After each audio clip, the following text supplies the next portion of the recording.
How are you.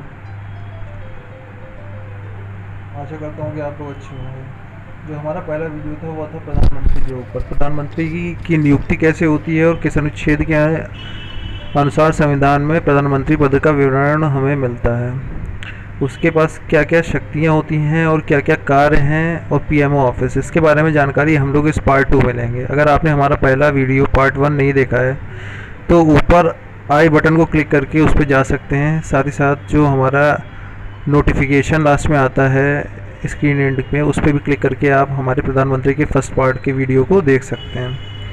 Okay दोस्तों, तो हम लोग बात करते हैं प्रधानमंत्री की शक्ति और कार्य के बारे में। तो हम लोग ये जानते हैं कि प्रधानमंत्री जो होता है वह भारतीय राजनीतिक व्यवस्था में एक महत्वपूर्ण योगदान रखता है।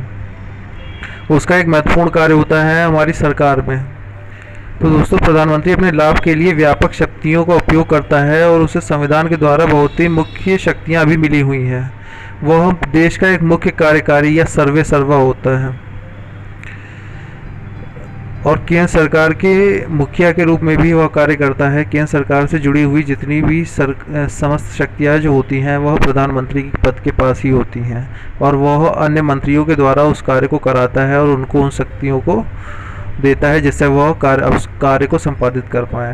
तो दोस्तों, देखते हैं कि प्रधानमंत्री जो पद है उसके पास क्या क्या मुख्य शक्तियाँ हैं। तो पहला जो है दोस्तों हमारा सरकार का मुखिया।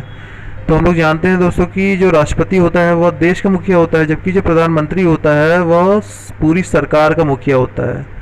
सभी निर्णय मंत्रिपरिषद और प्रधानमंत्री की सलाह व सहायता के बाद ही लिए जाते हैं और लागू राष्ट्रपति के नाम पर किए जाते हैं। यहाँ तक कि राष्ट्रपति प्रधानमंत्री की सिफारिश के अनुसार ही दूसरे मंत्रियों को भी चुनता है।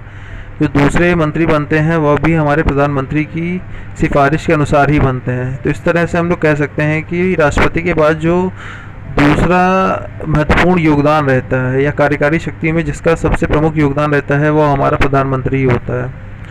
तो दोस्तों, अगला जो चीज़ है वह है कैबिनेट अथवा मंत्रिमंडल का नेता।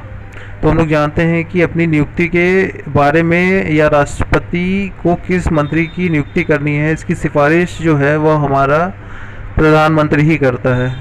वह मंत्रियों के बीच विभिन्न विभागों का आवंटन करता है कि कौन सा मंत्री किस पद को संभालेगा, या अगर कभी उसको लगता है कि कोई मंत्री अपने कार्य को उचित ढंग से नहीं कर पा रहा है या किसी भी विभाग में कोई त्रुटि है और उसमें किसी और मंत्री को हमें भेजना चाहिए, तो वह उसमें फेरबदल भी करता है और विभिन्न विभागों के मंत्रियों का जो आवंटन है उसमें आवश्यकता अनुसार जो है चेंज करता है। वह मंत्रिपरिषद की बैठक की अध्यक्षता करता है। यदि कभी भी मंत्रिपरिषद की जो बैठक होती है उसमें अध्यक्ष जो होता है वह हमारा प्रधानमंत्री होता है। उनके निर्णयों को प्रभावित करता है। अगर उसे लगता है कि यह निर्णय सही नहीं है तो वह मंत्री को इससे अवगत कराता है और अंततः जो है वह प्रधानमंत्री का ही निर्णय उनको मानना होता है। प्रधानमंत्री मंत्रिमंडल के किसी भी सदस्य को इस्तीफा देने के लिए कह सकता है यदि उसे लगता है कि जो मंत्री है वह उचित ढंग से कार्य नहीं कर रहा है, या राष्ट्रपति को किसी भी मंत्री को हटाने की सिफारिश भी कर सकता है। अगर राष्ट्रपति जो है किसी मंत्री को हटाना चाहता है तो उससे पहले वो स्वयं नहीं हटा सकता, उसे प्रधानमंत्री की सिफारिश की आवश्यकता होती है और जब प्रधानमंत्री उसको सिफारिश करता है तो राष्ट्रपति उसके अनुसार ही किसी मंत्री को हटाता है। कभी भी यदि प्रधानमंत्री की मृत्यु हो जाए या वह इस्तीफा दे दे तो पूरा मंत्रिमंडल भंग हो जाता है उसी समय और हमें नया चुनाव कराना पड़ता है। राष्ट्रपति और मंत्रिमंडल के बीच संबंध अथवा कड़ी, जो हमारा तीसरा पॉइंट है वो है दोस्तों कि राष्ट्रपति और मंत्रिमंडल के बीच में एक संबंध या कड़ी के रूप में कार्य करता है। हमारा मंत्रिमंडल जो है वो किसी भी प्रकार के जो निर्णय होते हैं उनको लेता है, पर वह लेता जो है वह प्रधानमंत्री की सहायता से, यानी प्रधानमंत्री जो है उसका अध्यक्ष होता है जो मीटिंग हो रही होती है और राष्ट्रपति जो है उस नियम को लागू करता है। तो राष्ट्रपति और मंत्रिमंडल के बीच में एक निर्णायक या फिर जो है एक कड़ी के रूप में कार्य करता है। संविधान के अनुच्छेद 78 में प्रधानमंत्री के कर्तव्य निर्दिष्ट हैं और उनके निर्वहन के लिए वह राष्ट्रपति और कैबिनेट के बीच एक कड़ी के रूप में कार्य करता है। ये सब जो वर्णित है वह संविधान के अनुच्छेद 78 में है। तो कुछ ऐसे प्रमुख मामले हैं जहां पे राष्ट्रपति का एक अहम योगदान रहता है, या प्रधानमंत्री का एक अहम योगदान रहता है, वह इस प्रकार है। जैसे कभी भी केंद्रीय मामलों या के प्रशासन से संबंधित कोई मामला हो या फिर कानून से संबंधित कोई मामला हो, तो उस प्रकार के सभी निर्णयों पर संवाद करने का कार्य जो होता है वो हमारा प्रधानमंत्री का होता है। कभी भी मंत्रिपरिषद द्वारा किसी भी निर्णय पर विचार करने के लिए संविधान की किसी भी धारा या परिषद की राय नहीं ली जा सकती है। यानी कभी भी अगर मंत्रिमंडल की राय नहीं ले सकता है राष्ट्रपति, या कैबिनेट की मीटिंग नहीं बुला सकता है, तो उस समय वो सीधे प्रधानमंत्री से किसी भी निर्णय के बारे में चर्चा करके उस नियम को लागू कर देता है। वो कभी भी राष्ट्रपति किसी प्रशासनिक विषय के संबंध में कोई जानकारी मांगता है तो वह भी हमारा प्रधानमंत्री ही उसे अवगत कराता है। वह उस नियम को निकालता है और उससे प्रधानमंत्री को अवगत कराता है। अच्छा, जो चौथा पॉइंट है दोस्तों वो है कि संसद का नेता। तो हम लोग ये जानते हैं कि एक नेता के रूप में वह सत्र के लिए अपनी बैठकों और कार्यक्रमों की तिथियों का निर्धारण करता है कि किस सत्र को कब बुलाना है और किस तिथि को बुलाना है।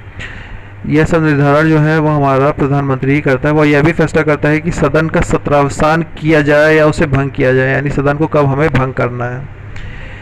वह एक प्रमुख प्रवक्ता के रूप में सरकार की प्रमुख नीतियों की घोषणा करता है जनता के सामने, और किसी भी प्रकार का जो सवाल होता है उसका जवाब जो है वो हमारा प्रधानमंत्री ही देता है। अच्छा दोस्तों, जो पांचवा पॉइंट है वह है विदेशी संबंधों में मुख्य प्रवक्ता के रूप में कार्य करता है। यानी जो अंतर्राष्ट्रीय मामले होते हैं या अंतर्राष्ट्रीय सम्मेलन होते हैं, वहाँ वह राष्ट्र के प्रवक्ता के रूप में कार्य करता है, और किसी भी प्रकार का जो राष्ट्रीय सम्मेलन होता है वह उसमें भाग लेता है। इसीलिए दोस्तों आपने देखा होगा कि कई बार जो हमारे प्रधानमंत्री हैं वह बाहर दूर देशों की यात्रा करते हैं और अनेक प्रकार के सम्मेलनों में हिस्सा लेते हैं। अच्छा दोस्तों, अगला जो पॉइंट है वो है पार्टी का नेता। तो हम लोग जानते हैं कि वो अपनी पार्टी के सदस्यों का नेता होता है, और अंततः उन्हें प्रधानमंत्री के निर्णय को ही मानना होता है। प्रधानमंत्री की सहमति से कोई भी निर्णय राष्ट्रपति को बताया जाता है। विभिन्न आयोगों का अध्यक्ष होता है जो हमारा प्रधानमंत्री होता है। वो कुछ आयोगों का वास्तविक अध्यक्ष होता है। यह ऐसा संविधान में कहा गया है कि वो आवश्यकता अनुसार उन पदों का या उन आयोगों का अध्यक्ष होगा, और उसको जो है कोई और दूसरा अध्यक्ष नहीं होता उस समय। तो उनमें से कुछ जो आयोग हैं वह इस प्रकार हैं, जैसे योजना आयोग है, राष्ट्रीय विकास परिषद है, नेशनल डेवलपमेंट काउंसिल, राष्ट्रीय एकता परिषद है, अंतर्राज्यीय परिषद है, या राष्ट्रीय जल संसाधन परिषद है। तो ये सब जो कुछ विभाग हैं इनका अध्यक्ष हमारा प्रधानमंत्री ही होता है। अच्छा दोस्तों, जो गठबंधन की अगर सरकार हो तो उसमें उसके जो कुछ प्रमुख कार्य हैं, क्योंकि गठबंधन की सरकार में उसे सामंजस्य भी बैठाना होता है।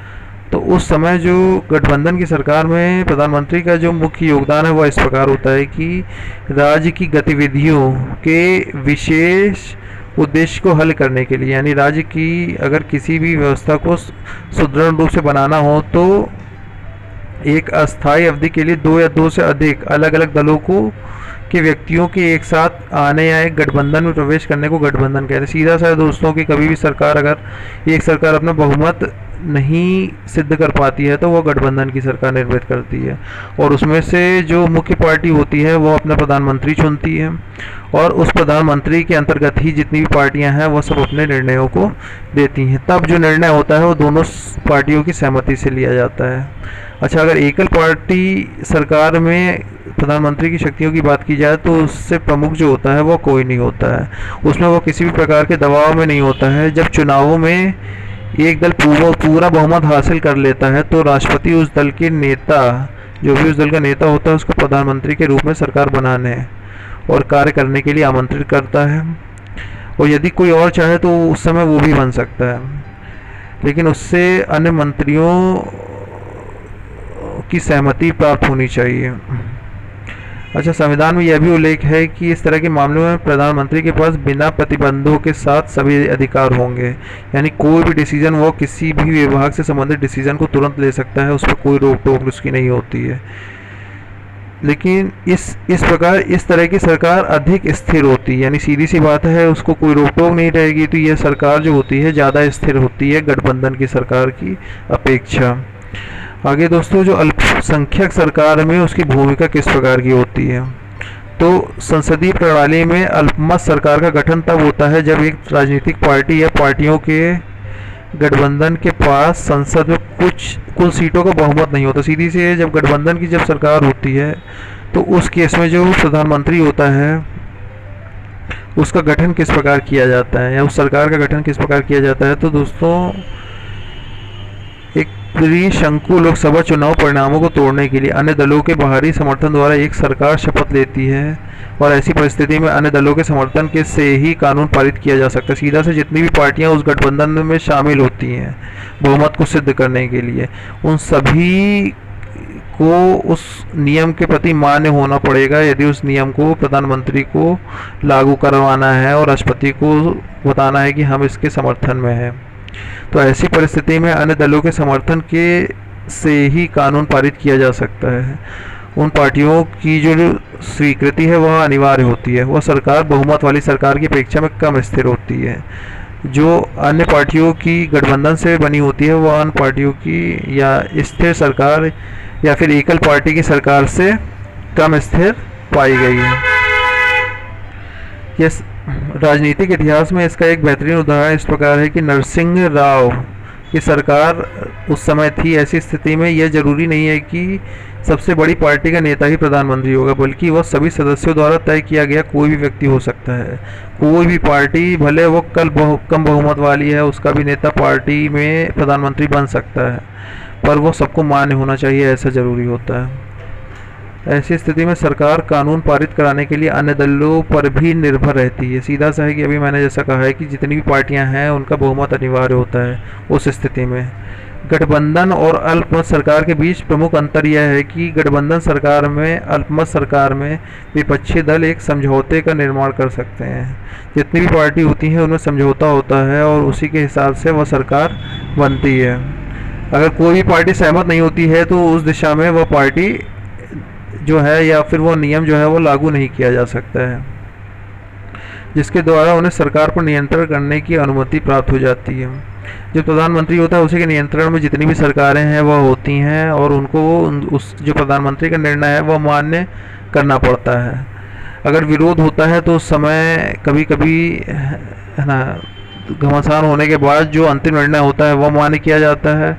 बहुत ज़्यादा टकरार की स्थिति में चुनाव भी कराने पड़ सकते हैं। आप लोगों ने देखा होगा अक्सर गठबंधन की सरकार जो होती है वह स्थिर नहीं होती है। अच्छा दोस्तों, तो अगर हम लोग प्रधानमंत्री से संबंधित जो सूची जो अब तक के हमारे प्रधानमंत्री बने हैं उनके विषय में बात करें तो यह जो है वह हमारी प्रधानमंत्री से जुड़ी हुई सूची है, जिसमें जवाहरलाल नेहरू हमारे पहले प्रधानमंत्री थे जो 1947 से 1964 तक बने।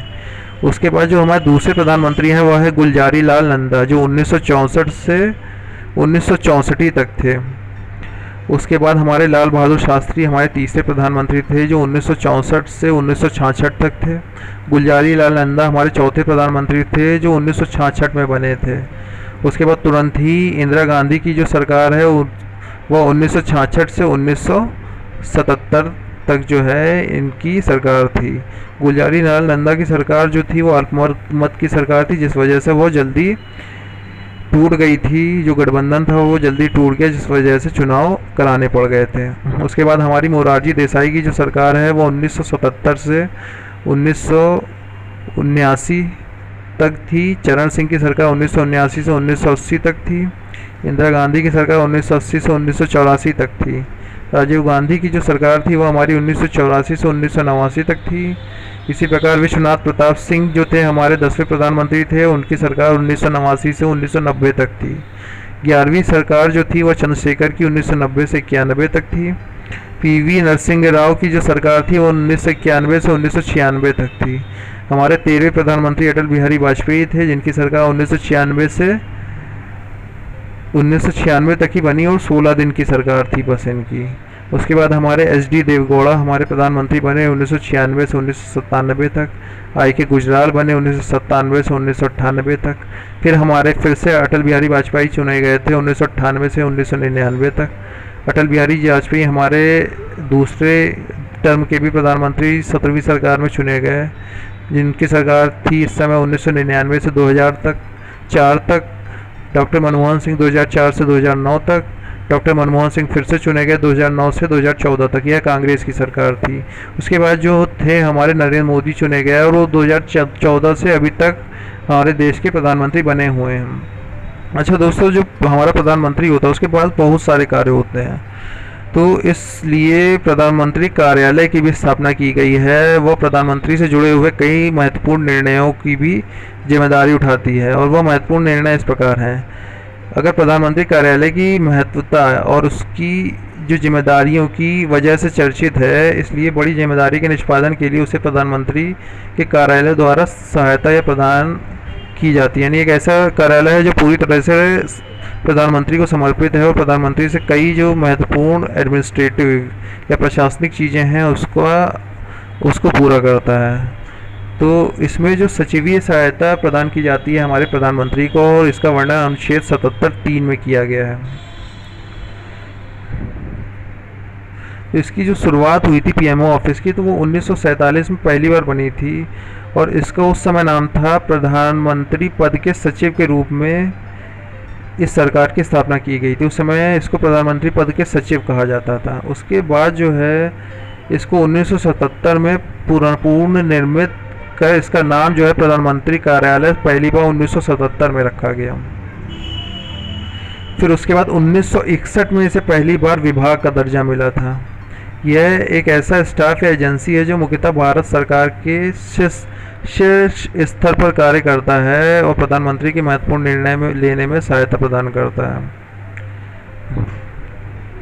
लेकिन फिर भी यह जो है अतिरिक्त संवैधानिक निकाय के रूप में भी प्रधानमंत्री के लिए बहुत उपयोगी है, यानी अतिरिक्त संवैधानिक निकाय के रूप में भी कार्य करता है। अच्छा, इसकी संरचना अगर देखें या फिर इसमें किस प्रकार की नियुक्ति होती है, तो दोस्तों राजनीतिक रूप में प्रधानमंत्री इसका अध्यक्ष होता है। जो पहला मुखिया जो इसका होता है वो प्रधानमंत्री होता है। इसकी रिपोर्टिंग प्रधानमंत्री के लिए होती है।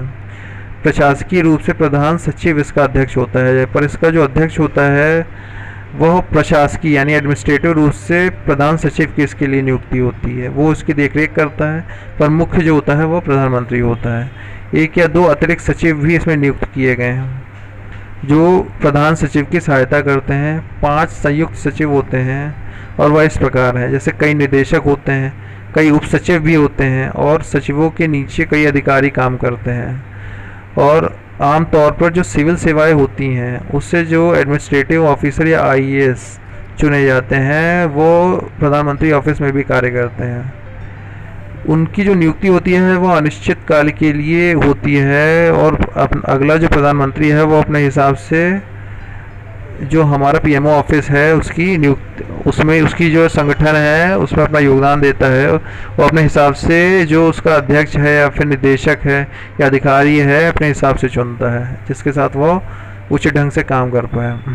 अच्छा, इसकी जो भूमिकाएं हैं या फिर कार्य हैं पीएमओ ऑफिस की वो क्या है, तो व्यापार नियम या 1961 के अनुसार इसका वर्णन किया गया है कि पीएमओ के 5 बुनियादी कार्य हैं, और वह है 1961 में हमारा बना था व्यापार नियम आवंटन। उसके अनुसार जो प्रधानमंत्री को सचिवीय सहायता प्रदान करने का कार्य जो होता है, यह एक थिंक टैंक के रूप में यानी स्वतंत्र रूप से कार्य करने का जो कार्य होता है प्रधानमंत्री की सहायता के लिए, वह हमारा पीएमओ ऑफिस का होता है। वह सभी मामलों जिन पर प्रधानमंत्री रुचि रखते हैं, केंद्रीय मंत्रियों या राज्य सरकारों के साथ उनके संबंधों सहित जो मुख्य कार्यकारी अधिकारी के रूप में जो प्रधानमंत्री की जो समस्त जिम्मेदारियों के निष्पादन में मदद करना, या प्रधानमंत्री की जितनी भी जिम्मेदारियां हैं उनके निष्पादन में मदद करने का काम हमारा पीएमओ ऑफिस का होता है। जो हमारा प्रधानमंत्री है वह योजना आयोग के अध्यक्ष के रूप में कार्य करता है, तो पीएमओ ऑफिस जो होता है वह योजना आयोग के अध्यक्ष के रूप में प्रधानमंत्री को उसकी जिम्मेदारियों के निर्वहन में मदद करता है। प्रधानमंत्री के जनसंपर्क यानी लोगों से संपर्क बनाने में, संबंधित बौद्धिक जो मंचों में हमारे प्रधानमंत्री जाते हैं उससे संबंधित कोई भी जानकारी या फिर उनकी सहायता करने में, नागरिक समाज से संबंधित जो मुद्दे होते हैं उसमें भी प्रधानमंत्री को मदद करने में इसका अहम योगदान होता है। इससे यह दोषपूर्ण प्रशासनिक व्यवस्था के खिलाफ जनता से प्राप्त शिकायतों पर विचार करने के लिए या जनसंपर्क जनता की जो निर्णय होता है उससे प्रधानमंत्री को अवगत कराने में इस कार्यालय की महत्वपूर्ण भूमिका होती है। दोस्तों, वर्णित नियमों के तहत यह भी आदेश हुआ है कि प्रस्तुत मामलों में परीक्षण में प्रधानमंत्री को सहायता प्रदान करना, जिससे प्रशासनिक संदेह से संबंधित मामलों पर सदन निर्णय ले सके। यानी कभी भी एडमिनिस्ट्रेटिव अगर डिस्कशन हो या कोई डिस्प्यूट हो तो उसमें प्रधानमंत्री की सहायता करने का भी कार्य जो होता है वह हमारा पीएमओ ऑफिस का होता है। या प्रधानमंत्री के ऊपर अगर किसी भी प्रकार का प्रधानमंत्री से संबंधित कोई भी जानकारी होती है तो जनता को उससे अवगत कराने का भी कार्य हमारा पीएमओ ऑफिस का होता है। अब हम लोग देखते हैं दोस्तों कि विभिन्न प्रधानमंत्रियों की क्या क्या विकासवादी प्रवृत्ति थी। तो हम लोग जानते हैं कि भारत में प्रशासन के केंद्रीकरण की धुरी पीएमओ के हाथों में ही होती है। यानी पीएमओ जो होता है वो जनता के सीधे संपर्क में होता है और एक केंद्रीय ध्रुव का कार्य करता है, जो प्रधानमंत्री के स्वभाव से प्रभावित रहता है। और जो प्रधानमंत्री है उसका संगठन भी वही करता है, वो अपने सचिव की स्थिति को प्रभावित करता है या करती है। सीधा सा है कि जो प्रधानमंत्री है वह ही पूरी तरह से पीएमओ के लिए जिम्मेदार होता है और पीएमओ भी पूरी तरह से प्रधानमंत्री के लिए जिम्मेदार होता है। तो अच्छा दोस्तों, यह वीडियो हम लोग यहीं पे ख़त्म करते हैं। हमारा प्रधानमंत्री ख़त्म हुआ और अगला जो वीडियो होगा वो किसी न किसी और अन्य महत्वपूर्ण पद के लिए होगा। दोस्तों, इस प्रकार की जानकारी को प्राप्त करने के लिए आप आवश्यक रूप से इस वीडियो को लाइक करें और सब्सक्राइब करें और हमारा अगला वीडियो प्राप्त करने के लिए इस चैनल के बेल आइकन को भी क्लिक करें, जिससे आपको हमारा वीडियो मिल सके। दोस्तों, कमेंट में लिखें कि आगे आप क्या क्या जानना चाहते हैं, किस पद के बारे में जानना चाहते हैं, किसके बारे में जानकारी लेना चाहते हैं, जिससे हम उस पद के बारे में आपको जानकारी दे सकें। धन्यवाद दोस्तों।